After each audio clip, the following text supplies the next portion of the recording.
I'm continuing my series on the Emeet StreamCam 1, and today I'm going to teach you how to use this camera on a Windows PC.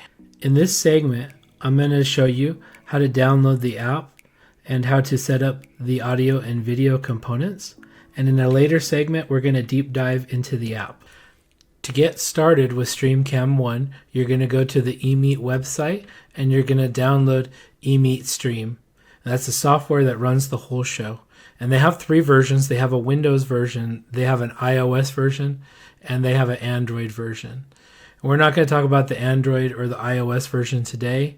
We're going to talk about the Windows version. It's as simple as just clicking on the link and downloading it.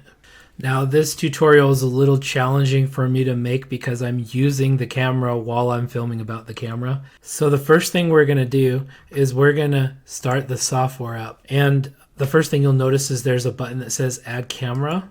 In my case, you can see it's going to show all my cameras because I've had them connected already and everything.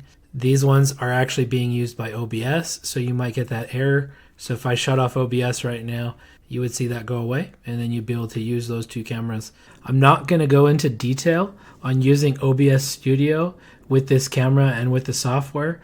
I'm going to explain the different ways to connect your camera to an app. There's two ways you can do this. One is a physical camera attached to your computer via the USB-C cord, and the second is as a virtual camera.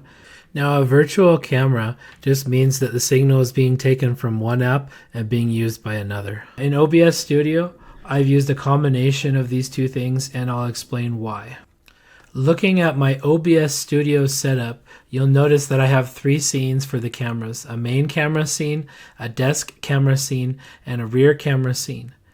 The main camera and the desk camera are actually set up as two hardline cameras, and the rear camera is actually using the eStream software to be set up as a virtual camera. And both function very well. There's some advantages and disadvantages to both. The reason I set it up this way is because I actually cannot use three cameras hardline to my computer. My USB ports don't allow it. So this virtual camera thing comes in handy when you have a multi-camera system. Now we're going to go over the two methods that you use to actually physically connect the camera to the computer. Connecting your camera out of the box is so easy. Power it on, hook it up to your USB port on your computer, then simply head over to the Emeet software where you can hit Add Camera. In this case, you notice my camera says Connect. If it's a new camera or has not been used on this computer, it would say Config. And so you're going to hit Config.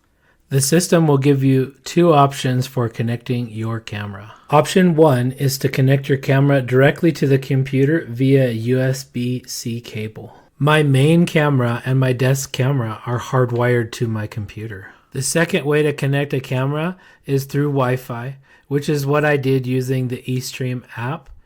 And it's also how I set up my virtual camera for the rear camera on OBS. To configure your camera to either connection method for the first time, you must connect it via a USB-C cable. From there, the software will connect you straight through the process, and it's super easy to do. One thing to note when using the Emeet software, if you're not going to use the built-in microphone on the camera, make sure you go to Audio and you shut off the microphone feed. So in this video, we've shown you the basics of using the Emeet Stream app for Windows, including setting up the cameras and setting up the audio components for your videos.